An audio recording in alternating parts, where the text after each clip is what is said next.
Hello, this is Tanisha Dawson coming to you from Tanisha Dawson Coaching Therapies, and I am doing one of my videos for you today. And this one is from my book called Picking Up the Pieces, and it's your guide to mending yourself and restoring yourself after a breakup. I'm very candid about the way that I speak. I'm very honest in the way that I speak, and I went through a horrible breakup about 2.5 years ago. My husband and I had an abrupt split. I don't think either one of us kind of saw the split coming. It kind of just happened. I was going through a lot, just had a baby, ended up doing something that was totally out of character, and it ended up causing the demise of our relationship that very night. And we never looked back from there. We did not talk to one another. We did not speak to one another for almost 2 years. And at this point now, we've reconciled. However, I wrote a book in that process, and the book was called Picking Up the Pieces, and I want to share a little bit of that with you today. I'm going to try to be very candid and try to just get my point across in the fastest way possible. However, there are some deep things that I want to get to you. This probably will be about 5 parts, and I'm not even going to be able to get through all the information, but I will let you know that the book Picking Up the Pieces, authored by me, Tanisha Dawson, is available on Amazon.com, I think for about $5.99. So for $5.99, you can have the help to picking up the pieces if this is indeed a part of your story. So the first segment I want to talk about is the fact that you're devastated. When you break up with someone, you're devastated. And if you notice, I'm going to be looking down at my notes, as I always do, because I don't like to forget things. If I get going, I might get on a rampage and be over there somewhere and be left. But the first one is you're devastated. So the breakup, the separation, the divorce, or whatever it is has just happened, and you are feeling some type of way about it. Even in a relationship where you know the ending is coming, the breakup process is still hurtful. Even if you think this person is not for you, not meant for you, you guys would be better off apart, it does not take away how much it still hurts that the relationship is dissipating. So you probably didn't see it coming. And if you did, you may have been in a little bit of denial about it. It may have happened abruptly, or it may have happened over a noteworthy series of events. Either way, the devastation is hitting you hard, but now you are feeling the pain of the detachment. So there are usually 2 common responses after a breakup. The first is utter, total, and complete shock. You may not really believe that your relationship is over. This was where I was at. I was like totally in denial. I kind of just in my mind thought, listen, we need a break. We're going to be back together, in a week or so, a couple weeks at best. And then we're going to be right back to our regular lives. You might think that you just need a break, or you just need space until things like cool themselves off. So you're just waiting for the opportune moment to reconcile. You have not totally processed the split, and this is where I was at. I didn't totally process it. I didn't believe that it was over. And if there is no reconciliation, then more than likely you will move into response number 2. So in the second response, you are totally feeling the heartache of the situation, the separation. You know that things are over. And you've come to terms with the fact that things are over. But it doesn't stop the fact that you've grown accustomed to you guys' life together. Your household needs, seeing one another daily, your house or your apartment together, your children, each other's family, your in-laws, and so on. So you have a lot going on in your head at once, and you're usually a little bit confused. So this is the natural response as you seek to process to and go through the emotions. You might ask yourself a couple of questions like, how will I make it without him or her? What's my financial situation going to look like now? What would it be like being alone, a single mother or a single father? These are the questions that go through your head. How will I move on? Will I ever love again? Will I ever get married again? You just feel so hurt. You kind of don't know where to go from there. But unfortunately, all of the questions that you're asking in your mind during this breakup, they can't be answered right now. Not in the frantic, fanatic state that you're in. It's not possible. You're in a state of confusion. You're in a state of almost detachment. It's almost like somebody dying. So you're not going to be able to answer those questions right now. But there may be a variety of actions that may be carried out at this time. You may have tucked yourself away at home, crying. You may have taken some time off work. You might be looking for work. I know in my case, I had to look for a job. I was a stay-at-home wife. So when I separated from my husband, I had to get back into the workforce and get back into my grind. You might be confiding in friends or loved ones. You may be sleeping the pain away, or God forbid, drinking the pain away. You may have turned into I Spy, trying to gain inside information about your former mate. You might be stalking his Instagram, stalking her Facebook, trying to get inside information from her close friends or his close friends. Or you may have actually hired a detective for clarity. I know sometimes when a lot of people break up and they have affairs and whatnot, they actually hire detectives. Didn't go that route. Don't think I ever would, but there are some people that do so. Whatever your plan of action is, go with it. And when I say go with it, I don't mean doing anything dumb or stupid, doing anything that's going to cause you to get in trouble or cause harm to you or anyone else. As long as it does not inflict harm to yourself or others, you're pretty much okay.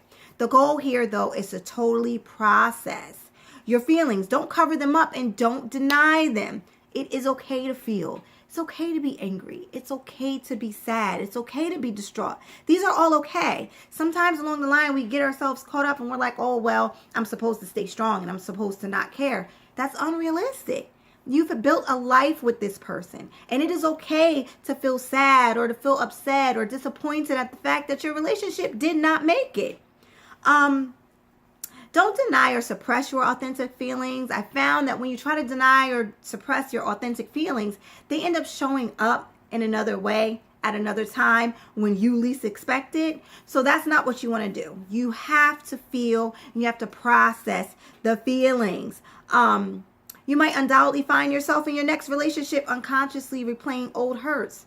So if you don't feel what you're supposed to feel in this breakup, it will follow you into your next relationship. And that is a no-no. That is not what you want. You don't even want to be close to that.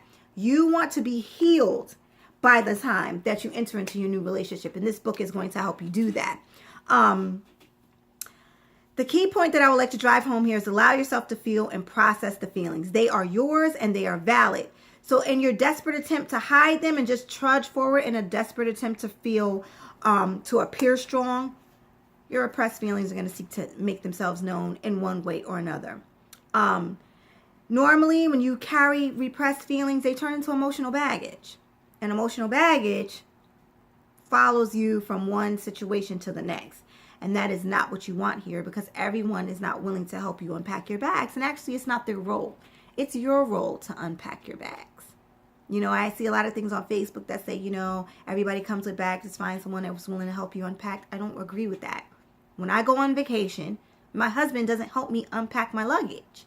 I unpack my luggage because I know what's in the luggage. I know where I want it to go. I know what drawer I want it to go in. I know what's dirty and what's clean. So when I get back from a trip, nobody helps me unpack my luggage. I unpack my luggage.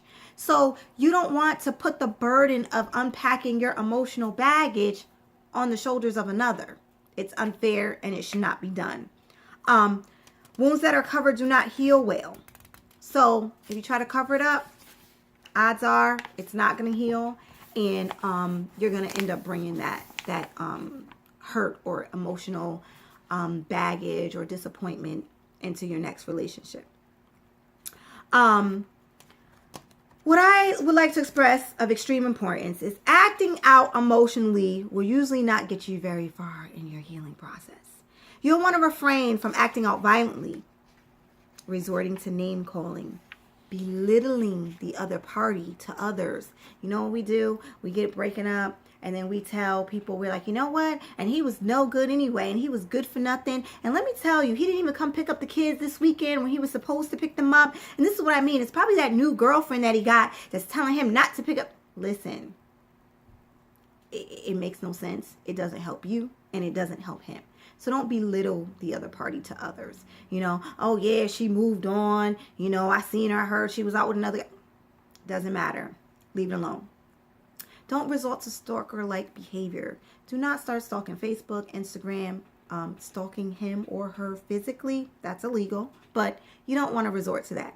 Gossiping, you know, spreading rumors about the other party, malicious acts of revenge, and the list can go on and on and on. But these behaviors may help you feel better in the moment, but the effect is surely temporary. And if this is not authentic behavior, you're going to find yourself feeling worse after you do it when it's all said and done. So starting a whole new cycle of pain, and not to mention self-defeat. So once you start doing these things, you're not going to feel better afterward. You're going to feel worse.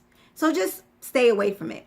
It's perfectly normal to want to hurt someone, defame their character, destroy property, tell your side of the story. Or we love that. We want to get our side out first before they get their side out, because then we'll lean more people toward our side.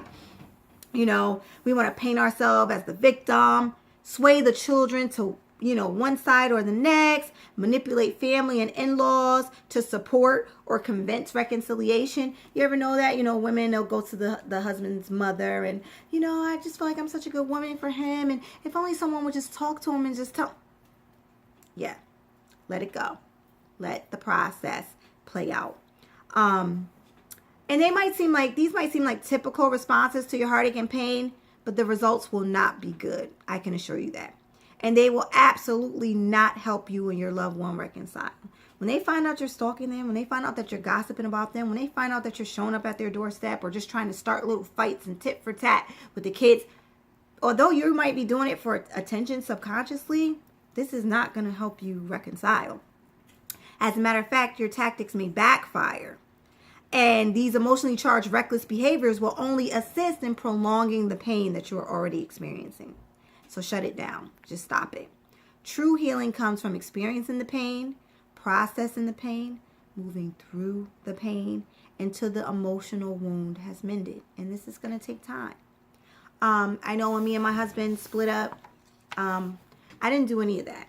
I kind of just fell back and felt the hurt. I felt the pain, you know. I literally was lovesick. I had headaches and body aches. And at night, it felt like someone, like an elephant, was sitting on my chest. But what I did not do was call him. I did not try to reconcile. I didn't try to stalk him or show up at the house. I didn't do any of that. I actually had to process and actually feel it this time.